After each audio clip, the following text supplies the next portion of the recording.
everybody. Welcome to Think About It Thursday. Yay! I wish you could see what I can see right now, which is Cantor, Ilan, David laughing at me because it's like all of a sudden we're on a talk show. Look, he's laughing so hard. Well, you're not to laugh when you come on in a second. But of course, number one business, I want to make sure you're on. I want to make sure you can hear us or hear me for right now. And I'm going to share this. Feel free to click share and tag me and tag Ilan Davidson. And that way so many of our friends can get on. I see a few people are. Rainbow screen. I don't see a rainbow, Jay, but welcome. Are you talking about those? Those are my paintings from Cuba. So you guys are on. You can hear me. So let's see. Ilan, maybe let me give it one more second and share it on Facebook, and then we'll get started and I'll introduce you. But I wanted to make sure that people start coming on before I introduce Ilan because he deserves a proper introduction. Live with Cantor, Ilan. You're going to see my Facebook post live. Okay. All right, Ilan, are you ready? You ready?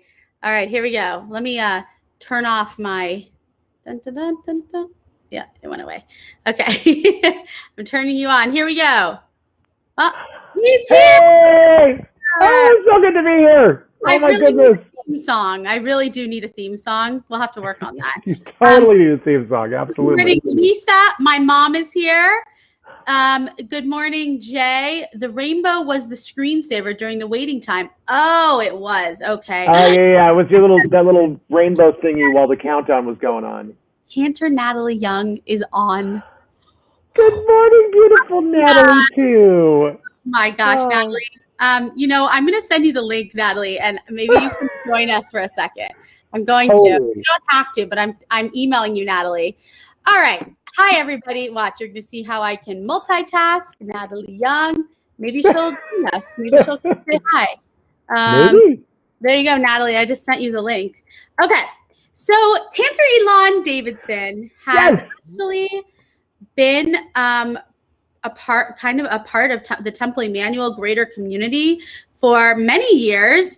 When I was, not to make you look old, not to make me look old, but when I was a teenager, I used to sing at Cantor Yona Klieger's. It was called Out of the Box or something like that, right? That's right. Out of the Box summer concerts. And probably starting when I was in late high school or college. And Ilan was always there singing, inspiring us, making us sing better.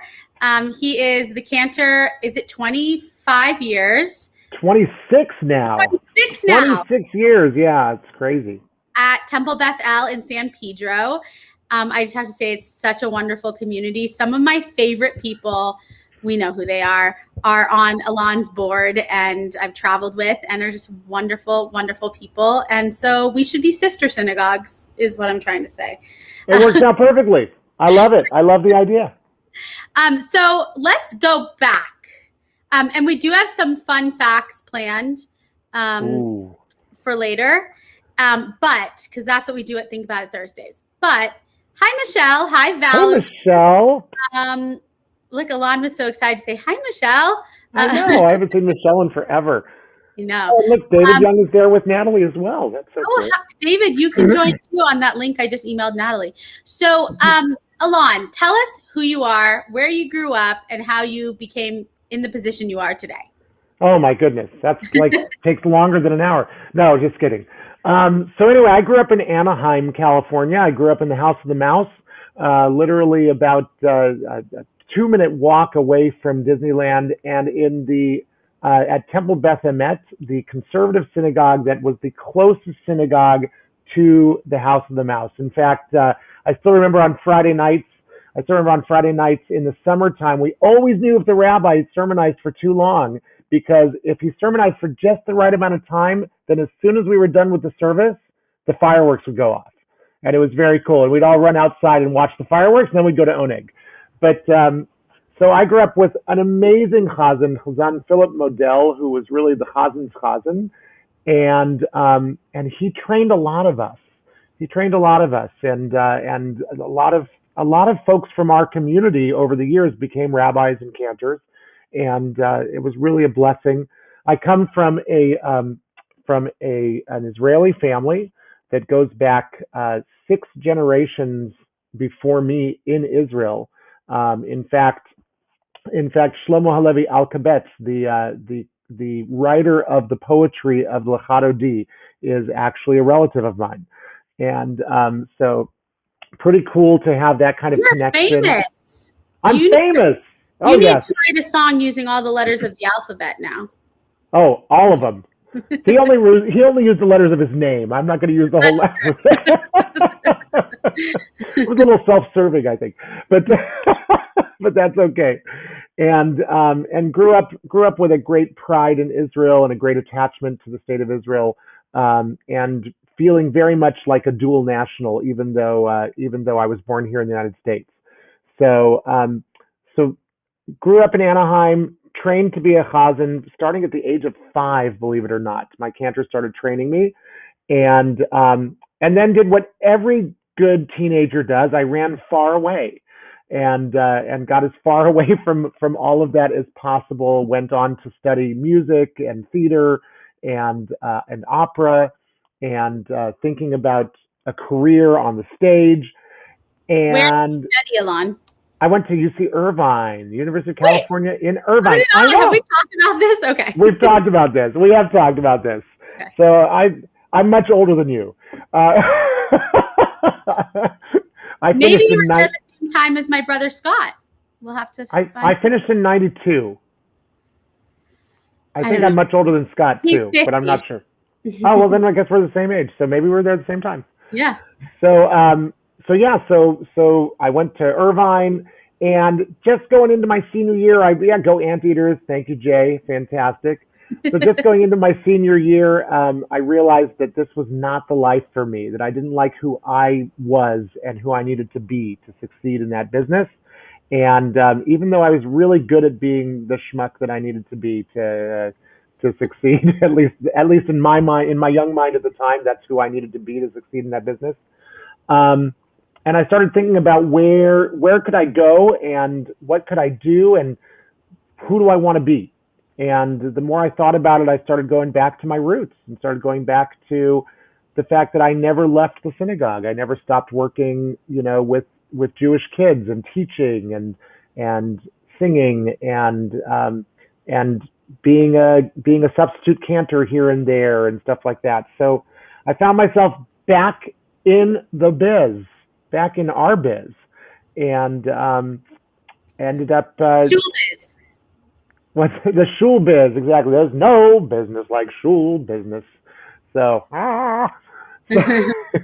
so I ended up back in the biz, following the example of my teacher Philip Modell, and really realizing at the time I didn't know where I would land up. I had experimented with conservative Judaism, with Orthodox Judaism, modern Orthodox, you name it. I had been all over the place.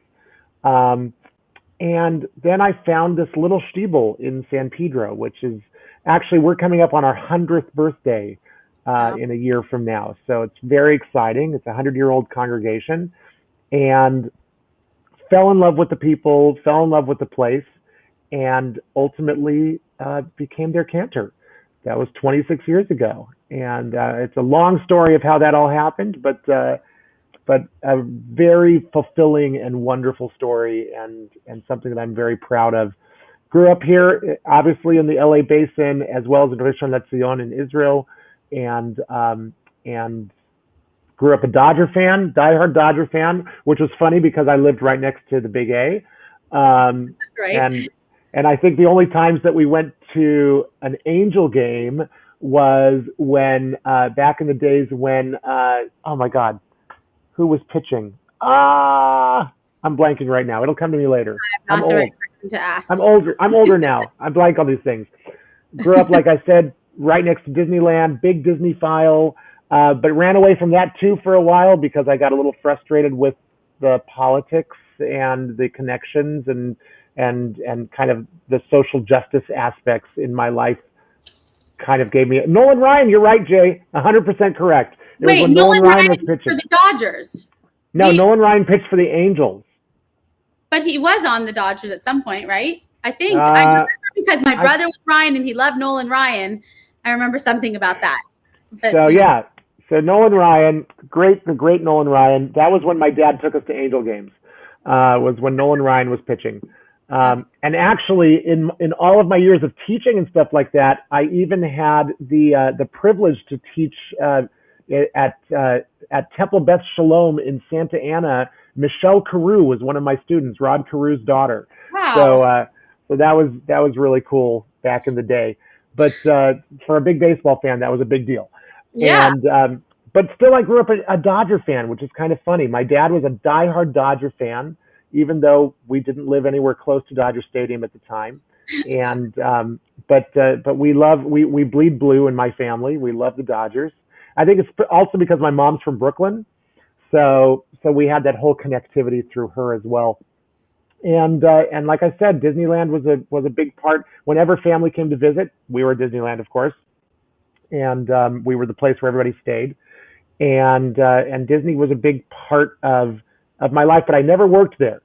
I was one of those rare Anaheimers that never had a job at Disneyland because I wouldn't go and work for them. Right. And especially back in the 80s, it was still a pretty wonky place to work politically for Jews.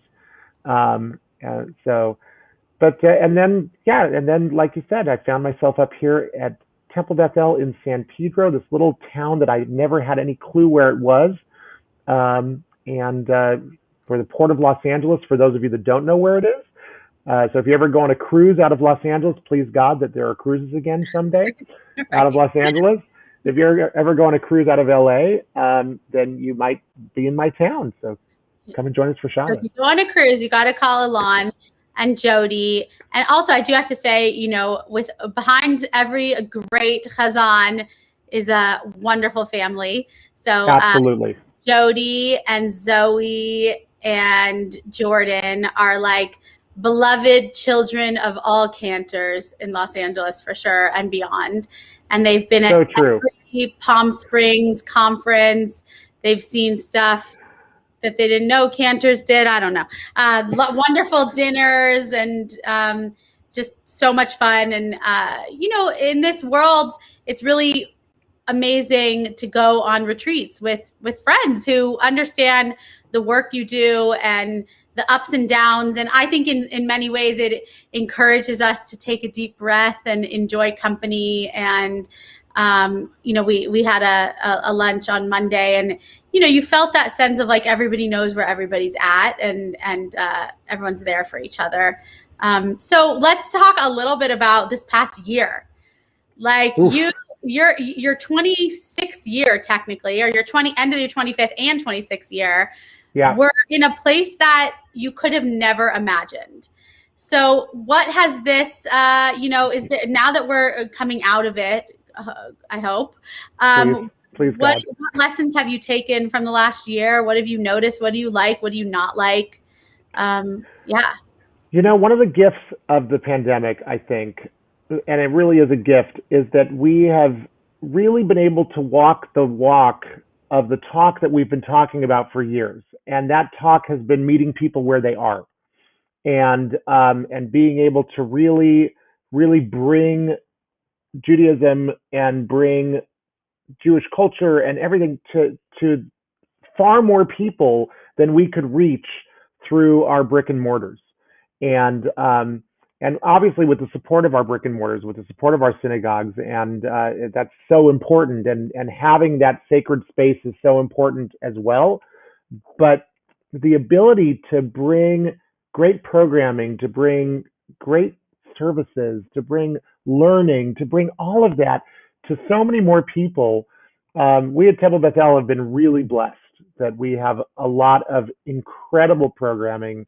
We've had a cross section of participants that are sometimes 1,000 miles away, but still wanting to be a part of the Temple Bethel family and community. I have a wonderful rabbinic colleague that I'm blessed to work with, Rabbi Cassie Kale. You want to talk about a real difficult time. She literally started at the synagogue on July 1st before the pandemic hit. So she really she hasn't had a normal year at the temple yet. She So hasn't she had like 6 months, just barely 6 months. At right. least she had those 6 months to start to meet people in person. That's true. But yeah, and I've seen her stuff, her awesome stuff for the Omer, and just every morning. A wonderful soul. Like yeah, she's a great soul. It's been a great partnership. We also had to bring on a brand new director of education in the middle of the pandemic. So she's been running a school where she's really barely been able to meet the kids. Right. Randy Scher, really proud of her and all the work that she brings to our team. And it really has been just, I feel like while there have been many, obviously, difficulties of this pandemic, I mean, I don't want to downplay how difficult it's been as well. We've suffered loss that we never expected to suffer.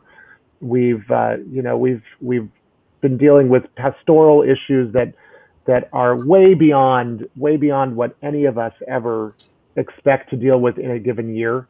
But at the same time, I just can't help but think about all the blessings that have come out of it and all the people that have reconnected or connected for the first time with our communities because of things like this, because of these great virtual programs that give people the chance to meet us and get to know us. I know that, Lizzie, you've got viewers that come on and watch your program from all over the country.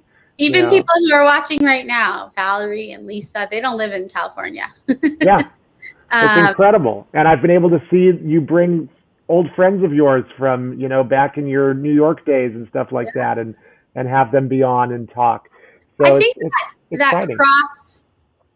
cross section of, and this is definitely something you and I are most related to, but like that cross section of the theater world and the Jewish world, a lot of times I'll never forget, let's see, Carol, I never went to Disneyland until I was 58 and only went once. I grew up in Florida. I went to Disney World a lot starting 1972.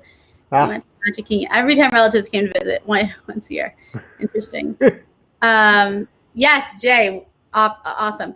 So what I was going to say is the theater world. I remember, I was the student cantor, kind of serving as cantor for 4 years at B'nai Tzedek in Orange, in Fountain Valley, not so far from you guys. And I love that synagogue. It will always be like a pillar of what a community synagogue really feels like. Every single Friday night you'd have 150 people, and it was only a 300 family congregation, and just the way that people really showed up. And when you talk about an oneg, man, it should have won the oneg award. Like, this oneg fills an entire social hall. Hasn't that been the hardest thing about Shabbos services during pandemic? No oneg, no cookies, not even any challah. Like, it's horrible. But when I was there, I remember, this is kind of me being vulnerable right now, but I remember we finished a service and somebody was like, I just love it. It was like Shabbat the musical. And I was like, I was kind of offended because I worked really hard on not making it like, and always being authentic and always making it about prayer and all that kind of stuff. But the fact is, if you go back to the golden age of the Cantorate, many years, 70 years ago, whatever, the cantors, the male chazan, chazanim at that time were paralleling the world of opera and legit. Yeah, and Richard Tucker and even Krusevitsky and these incredible chazanim who people would gather outside the synagogues and listen to them through the windows because. Yeah. And maybe because of my theater training, you'll tell me if this is the same as you, but like, I've always been hyper conscious about not making prayer about how big I can sing or how big my voice or how high I can sing. Although it's funny because when I look back at models of the most famous or successful cantors, often that went hand in hand, right? You could be famous and not be the best cantor, things like that. But I feel like in where we are now, it's like, okay, well, if I can sing here, I gotta be this much authentic and pray this, you have to make it very personal. So tell me about that relationship between your like theater and musical and voice training and where you think that plays a part in your cantorate? I think that interpretation of prayer is the same as interpreting a character. Yeah. And when you go to a show, if a person's playing a character or if a person is the character. Yep. You absolutely know it within the first, few scenes. You can tell. Oh God. Yeah. And when they're just playing the character, you want to leave at intermission half the time. You're like, oh, I'm so disappointed. I wish the understudy was playing. The sign of a good actor is that you look at them and you forget who's behind that character. Right. I was just having that conversation the other day actually with Natalie Young we were talking about Tom Hanks and the fact that I never see Tom Hanks in any of his movies. Absolutely. You only see his character. He's one of the most brilliant actors and one of the most brilliant character actors. And so I think, look, I think for me, it's never put on. For me, I've always had such a deep connection to my prayer and to synagogue life and to the music of the synagogue, singing, with my chazan from the time I was a little peanut, and look, my chazan did not have the best voice in the whole wide world, but boy, could I sit and listen to him for hours. Wasn't the greatest instrument, but the kavanah, the intention behind the prayer was always so deep, and I think that, and I see this in you too, Lizzie, and I think it's one of the things I've always really loved about you, is that when we pray, we're praying. It's what we're doing. It's not, oh, now I have to be the cantor. Oh, now I have to be the performer. Oh, now I have whatever it is. It's not that. It's I'm here to pray. And we bring in the congregation with us because of that. Because we are truly praying from our hearts. Even my wife says to me sometimes, she'll say, I don't get it. Every service, doesn't matter if you sing the exact same songs, the same melodies. She says, every service is different. Yeah. And I said, babe, that's because every time I pray, it's going to be different. Exactly. Now, it's not to say that I'm sure you'll agree with this, there are times when we have to phone it in. There are times where we're not thinking about my grocery list. And exactly. There are definitely times where we've got to phone it in. And I hate when I know that I've done that on a night because I've just been so distracted or whatever. Yeah. But the reality is that I didn't go into the cantorate because I was looking for a career.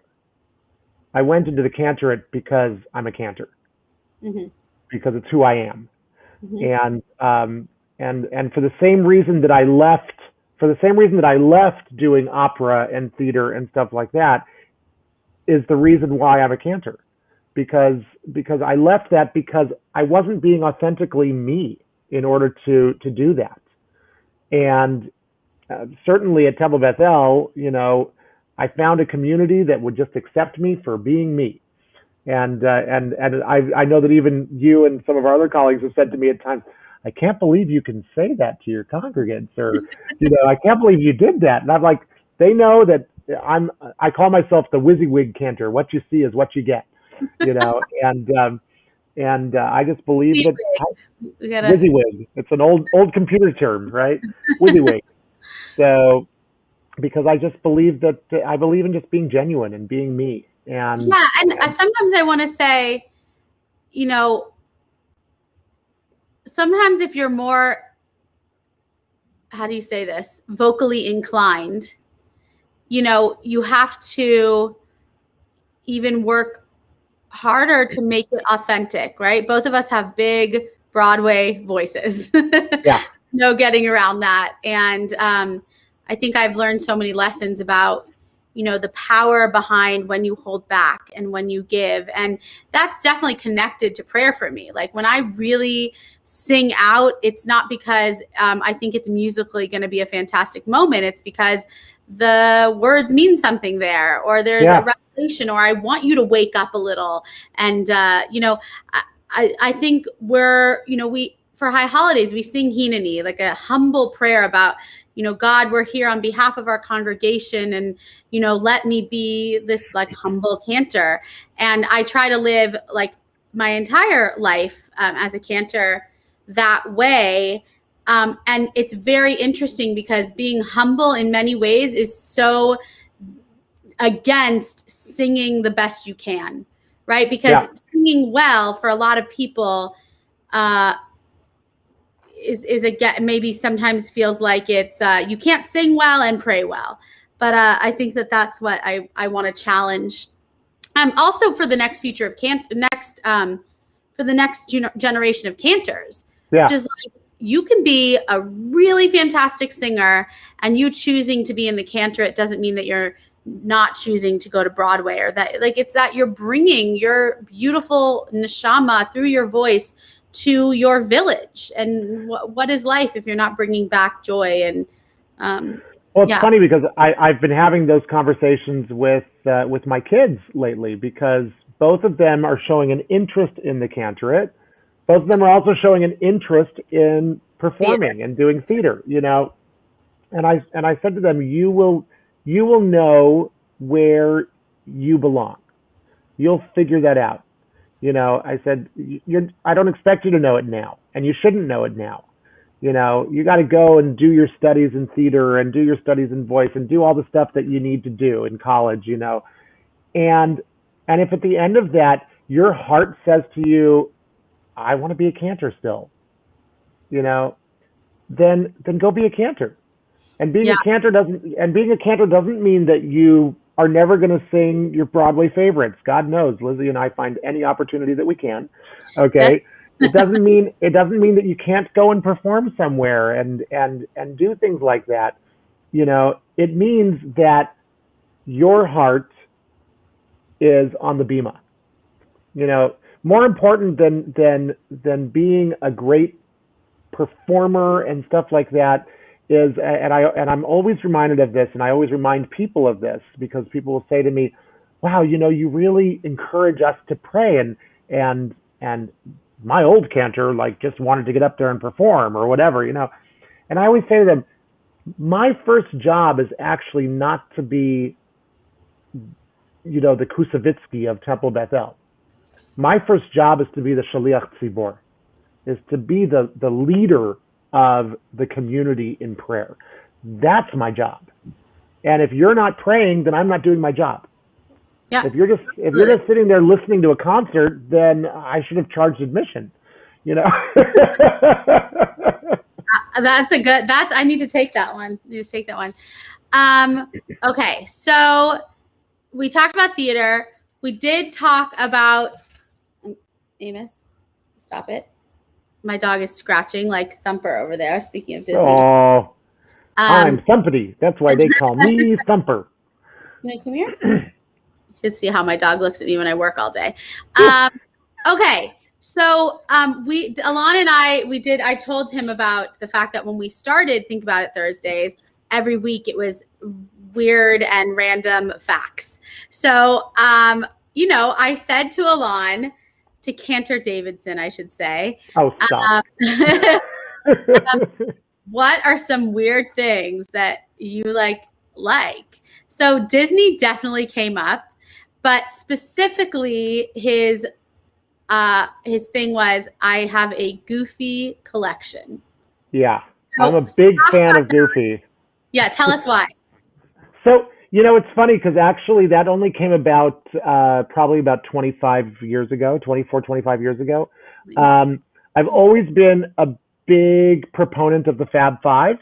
It was really important to me. I used to get really annoyed when Tigger took over at Disneyland, because I'm like, Tigger is not a Disney character. Right, exactly. Tigger is a bought character. It's like, I'm like, why is Tigger on more sweatshirts at this park than Mickey is? Mickey built the place, okay? So I was always like this big. I'm a total dork when it comes to Disneyland. And when it comes to Disney, and especially Disneyland, by the way, I'm going to say that to Carol because I know that Yeah. she was saying that she went to Disney World her whole life. I actually never went to Disney World, I think, until I went to a URJ biennial there. That's when I first went to. Well, a couple years ago, or was it 6 years ago? I don't even Mine know. was the first time that they had one there. It was like 1996 or something like that, 97. But I had never been to Disney World, and I had these incredible conversations with the cast members at Disney World and cast members at Disneyland when I came back about the fact that there's a different feeling at Disneyland. Disneyland, it's like your home when you're at Disneyland. At Disney World, you feel like these cast members that are there, they feel more like employees. At Disneyland, they feel like they're coming to their friend's house to welcome people, and throw a party. Going to Disney World and being like, well, the only great part of it is the Disneyland part of it, and we already have that. Exactly. So anyway, so I loved the Fab Five. That was really, really important to me. And I started thinking, somebody once said to me, well, who's your favorite of the Fab Five? And I said, I don't know. Let me think about that. And I said, Mickey and Minnie, they're kind of cliche. It's like I love them. They're important. Without them, we wouldn't have what we have. Yes. But so I love them. But yeah, wasn't that a great year, Carol? We were at the Dolphin and the Swan. Remember that? Nobody went to anything at the biennial because we were on the Disney property and everyone went to the parks every day. Yeah. I'm sure all the temples paying for their clergy to come. We're really happy about that. Exactly. So then I started thinking, I'm like, Donald's too angry. Like, I like Donald, but he's always angry. Like, yes. That's not me. Yes. And then I was like, and then you got the dogs. You got Pluto and you got Goofy. And I started thinking to myself, Pluto's kind of a dumb dog. He doesn't talk. He's cute. He's like the pet that you always want to have. He jumps on you, licks your face, makes you happy, brings you happiness. I said, but Goofy, he's got some essence to him. Like he's the dog. DAWG. And in fact, by the way, that's his original name. I don't know if people realize that. His original name was Dippy the Dog. Dippy the Dog was created back in the 30s, maybe late 20s, maybe late 20s. We're going to read some interesting facts about him. Yeah. Okay. Yeah. So I pulled up some interesting facts about Goofy. Ooh, I love it. First of all, let's make sure we name. Will you name the Fab Five? The Fab Five, the main five, whatever you call them. Yes, you have Mickey and Minnie and Donald and Pluto and Goofy. Great. So according to this website, it's a Mickey blog. Goofy is the most unique. I mean, it is a fact apparently that he is the most unique, and the main reason is because he's actually a cross between a human and a dog. Right. Which is somewhat known among the general public, but there's several very unknown facts about Goofy. So I tested Ilan on this last night, but the original voice was Pinto Colvig. He was actually the voice of Bozo the Clown in the 1940s. And he was also bashful and grumpy in Snow White. And he actually even voiced Pluto at some point. And other actors that have voiced Pluto are Hal Smith, Will Ryan, Tony Pope, and Bill Farmer. Bill Farmer, yay! Yeah. I love Bill. I actually met Bill once. And apparently Farmer also voicing Pluto in 1990, a role he still holds today. You mean Goofy? It says on here also voice. It says in addition to Goofy, Farmer. He also voiced Pluto. Oh, cool. Pluto. Yeah, exactly. Dippy Dog, you already said that, so that's an interesting thing. And he was redesigned, closely resembling the Goofy we know and love today. But in the 1950s, he was renamed to George Geef. He resembled an everyman or an everyday man. There you go. Right. I remember those. Yeah. Goofy finally became the Goofy that everyone knows today. So Goofy's gone through some evolution, it looks like. So Goofy's evolution to Goofy actually started in 1932. And it started with a little book, and it's about this big. It's like a little 6x9 kind of book. I actually own it because I found it at one point on eBay. And that book was called Dippy the Goof. And that was the beginning of the evolution from Dippy the dog to Goofy. So that's really his transformative story. That's when he starts to change his name and his identity. So that's interesting. So what they call this Goofy Easter eggs, which I think when they say Easter eggs, they're talking about cameos that characters play in other Disney movies.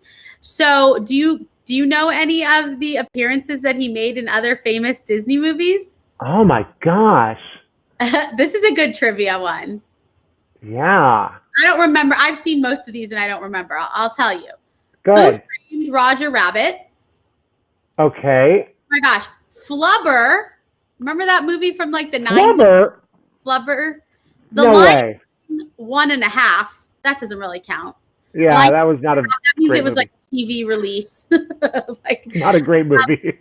Oh, this is a good movie. Saving Mr. Banks. That was a Oh, yeah.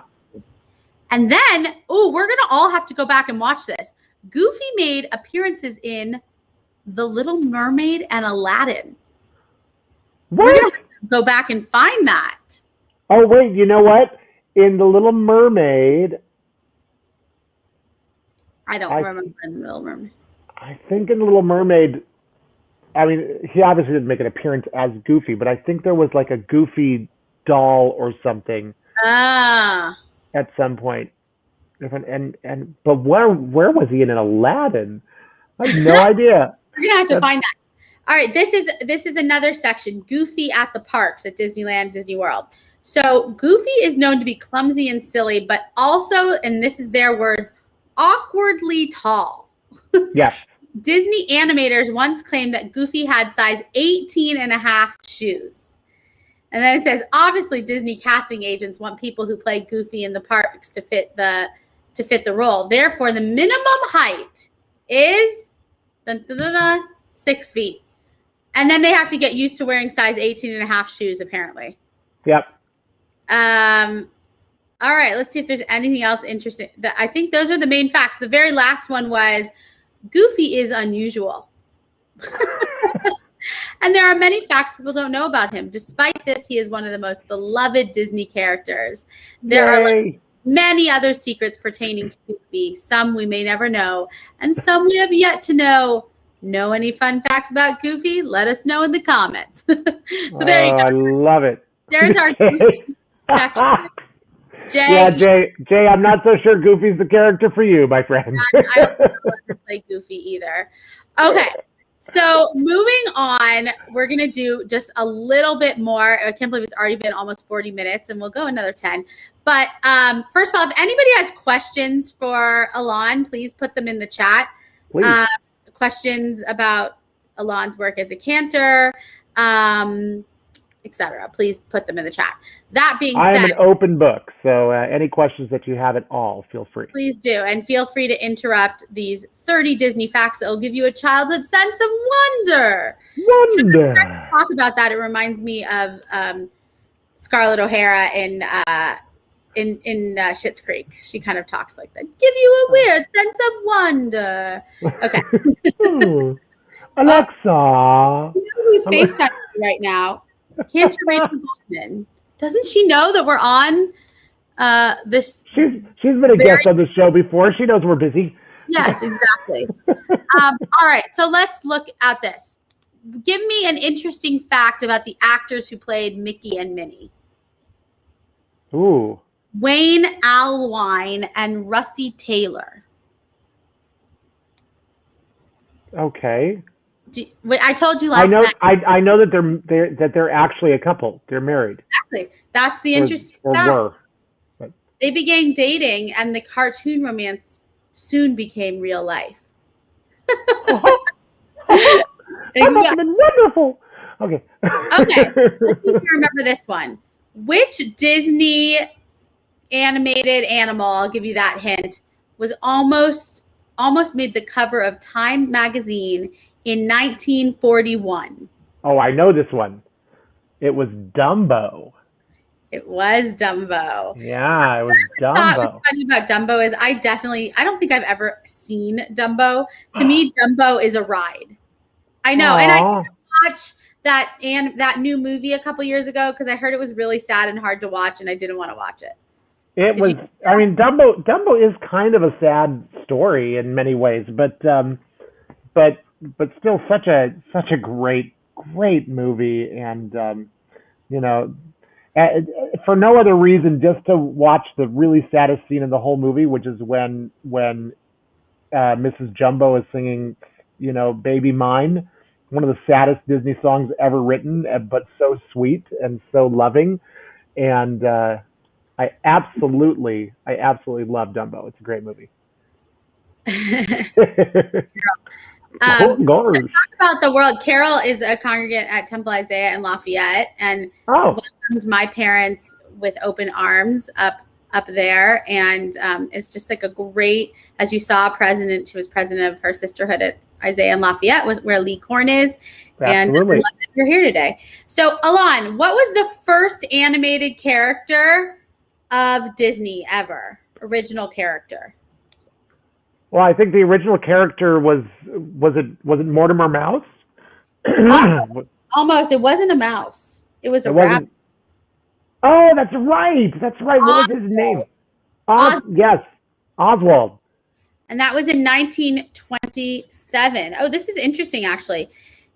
Mickey Mouse might be Walt Disney's best known character, but the animator's first creation was Oswald the Lucky Rabbit. Disney created 27 one-reelers about the anthropomorphic bunny in 1927, but just 1 year later, Universal Studios claimed the rights to the cartoon.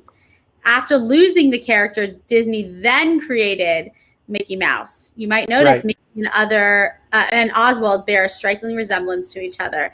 But hey, when you've got a vision, you've got a vision. This is a funny website. You know that the Walt Disney World Resort is almost the same size as San Francisco. Wow. I didn't realize that it was that big. That's pretty huge. That big, 85 acres. Yeah. So Disney's Hollywood Studios was actually meant to be a production studio. I would say, isn't it still a production studio? It was supposed to be, the movie theme park was originally introduced as Disney MGM Studios in 1989 with the intention of becoming a fully functional television and movie production studio. In fact, Ernst Stave's Christmas, among other films, were produced at the studio, now called Disney Hollywood Studios, before it opened as a theme park. So the actual theme park, I guess, was just supposed to be a production studio. Correct. Yeah, that was going to be like their Universal, if you will. They were going to have it be a working studio, but also be a theme park, and it's definitely not. And they opened up the Aerosmith Rockin' Coaster, which was the best indoor roller coaster ever. Well, that's gone. Right? So amazing. I don't know if is it gone? I don't know if it's gone. The one in Florida, not here. Oh, I see. No, California Adventure was like California Adventure was a bit of an afterthought, but a great place still. I love DCA. That's awesome. A lot of fun. Plus, when California Adventure opened, here's a little known fact about California Adventure. It was the first time that Disney sold alcohol in a park, in a park here in Anaheim, I should say. In Florida, so California Adventure, they sell alcohol, so they sell wine, and I think they have some beer there as well. But Disneyland never had alcohol except for I believe in the Blue Bayou and in Club 33, of course, which is the private club above the Blue Bayou. I have been there. Me too. Yeah. I want to go back. It's fun. I mean, it's also just like going to a steakhouse at Disneyland. It is. Okay. So this is kind of interesting. I didn't know this. As a part of the brainstorm for Frozen, Disney Animation held a sister summit for women at the company to share stories about what it's like to have sisters. It's very interesting. In an interview of the Girls Who Code Summer Immersion Program, Jennifer Lee, the film's director and current chief, said the summit really helped. I like that. Real life. That's awesome. I like this. It's funny that they're doing Frozen facts, but the daughter of Frozen songwriters got to sing in the movie. So Kristen Anderson Lopez and Robert Lopez. By the way, if you haven't watched the making of Frozen on Disney Plus, one of the best things I've ever watched. Even if you're not a Frozen fan, like watching the behind the scenes of Frozen is amazing. I haven't watched it yet. I'll have to watch it. Oh my gosh, it's so good. You have to watch the making of Frozen. It's like an 8 to 10 episode. Oh my God, it's amazing. You got to watch it. How have I missed that? And I say that because they interview Kristen Anderson Lopez and Robert Lopez a ton because they write all the music. Sure. So funny enough, I don't think they ever talk about the daughters in the movie, but apparently their daughters got to sing in the movie. Awesome. All right. You can have your own fairy tale wedding at the Cinderella Castle. I have heard of that before. Yes, you can. All right. So there's a ton of things. Mickey Mouse became the first animated character to get a star on the Hollywood Walk of Fame, as only Mickey Mouse should. And this is close to my heart. The Lady and the Tramp spaghetti scene almost didn't happen. Walt Disney was not a fan of the new iconic scene. You know, my family, we grew up on Lady and the Tramp. Like, whenever my mom wanted to get us to take a nap, she would put on Lady and the Tramp and put us on her bed. It's kind of a family tradition. I love it. I have heard this before. What you see at the Magic Kingdom is actually the second floor of the park. That there's a whole. That's correct. So when I was growing up, we had a neighbor around the corner from us that we were really close friends with. His name was Lyle Shue, and I can't believe I remember his name. That's crazy. And Lyle was the director of engineering for Disneyland. And my sister, Shalee, my youngest sister, she really wanted to become an engineer. And he asked her one day, he says, would you like to see how Disneyland works? Wow. And he took our entire family under the park to see the entire backstage, basically, they call it, of Disneyland and all the computers that were running the park. It was amazing. That sounds really amazing. Cool. Yeah. What is really not amazing is fact number 19. Disney parks are very popular places to scatter human ashes. Oh, no. Oh God! Probably from that's why they had to get rid of the skyway. Yeah, the skyway. Exactly. That's horrible. Well, we could go on and on and on. I'm trying to God! One last. The parks use. I've actually heard this before. The parks use a scent machine to fully engage your senses. What do you know about that? So what I know is that every single location at Disneyland has its own sound, its own smell, its own everything. That was really important to Walt when he was designing it. So he thought about like what do we need to have here? How do we want it to smell? And they actually pipe scents into different locations in the park. So if you really are very sensitive to noticing things and want to just go through Disneyland and try and figure out how things change, notice as you walk into a different land that the music changes and the smell changes and just the whole ambiance of the whole land changes. It's pretty cool. So fun. I think what this is all leading to is that in a couple months, we need to do a Think About Thursdays on the road with Cantor, Ilan, Davidson, and Cantor Weiss as they go back to Disneyland. Although I know you're back pretty soon. I'm so there. So there. That would be so much fun. Oh my gosh, that'd be. Because I went to Irvine, I did have a season pass, and I heard that those got discontinued. They have been. They got discontinued during COVID because they realized that first of all, it was, I'm sure, a big expensive debacle during COVID. Right. But I think they're planning to rethink it. They're planning to bring something back, but it Yeah. won't be the same kind of thing. And I think that really is in keeping in consideration, reservations to enter the park and keeping the numbers where they need the numbers to be and stuff like that. It's always a control thing. I actually had a premium annual pass to Disneyland for many, many, many, many years. The year that I met my wife, I was at Disneyland over 65 times. With her. Not just with her. I mean, I used to actually, I would finish work and I'd drive to Disneyland and go and grab dinner and sit and watch Fantasmic a few times at night and then drive home. It was just a nice little getaway, even when I was single, just to, and there was a whole group of us, by the way, that hung out at Fantasmic most nights and we all knew each other and the whole geeky background of Disney, but it's a lot of fun. All right. Well, we have talked Cantor and Disney, which is all that matters. I love it. That's all that matters in life. Exactly. That matters, Is there anything else? Let's see. When California's back to normal, I'll go to Disneyland and also visit TBH and other synagogues. That's awesome, Carol. And I love it. Thank you to everybody who joined today and everybody who will be watching tonight, because I know there's people who can't watch at 10 a.m. on a Thursday morning. Ilan, I want to just say thank you for giving your time and being so wise and sharing your experience with everybody here. And, I'll see you in a second when I end the stream. But to everybody here, thank you for joining. Be on the lookout for another Think About It Thursdays. It's not going to be quite as normal in the future, but I still am definitely going to keep it up.